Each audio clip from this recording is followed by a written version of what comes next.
આ દ્રશ્યમાં તમને જે દેખાઈ રહ્યું છે એ ગટર લાઇનનું પાણી છે અને એની બાજુમાં જ એસટીપી પ્લાન્ટ નવો બનાવેલો છે.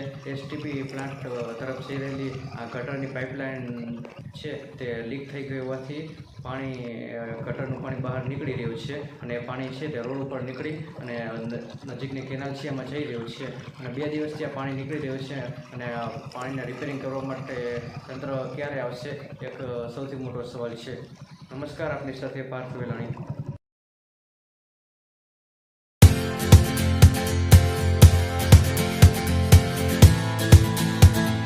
હળવદ એસટીપી પ્લાન્ટ તરફ જઈ રહેલ પાણીની પાઇપલાઇન છે તે પાણીની પાઇપલાઇન તે નજીકમાં જ દ્રશ્યમાં તમને જે દેખાઈ રહ્યું છે એ પાણીની પાઇપલાઇન લીકેજ છે. 2 દિવસથી પાણી છે ગટરનું પાણી નીકળી રહ્યું છે અને પાણી રિપેરિંગ કરવા માટે તંત્ર ક્યારે આવશે એક સૌથી મોટો સવાલ ઊભો થઈ રહ્યો છે. લોકો અહીંયાથી જતા હોય તો લોકોને રોગચાળાની પણ ભીતિ રહેલી છે.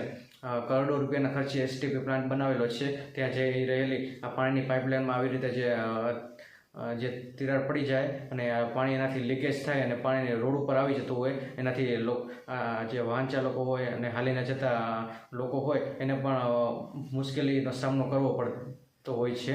અને ત્યાં નજીકમાં જ વરસાદના સમય છે તે પાણી તે ગ્રાઉન્ડ છે તેમાં છોડવામાં આવી રહ્યું હતું અને અત્યારે જે 2 દિવસથી આ પાણી છે તે લીકેજ હોવાથી રોડ ઉપર આવી રહ્યું છે અને ગટરમાં પણ જઈ રહ્યું છે અને ગટરમાં જે પાણી હોય એ કેનાલના પાણીને પણ પ્રદૂષિત કરે છે અને રોગચાળાની પણ ભીતિ રહેલી છે.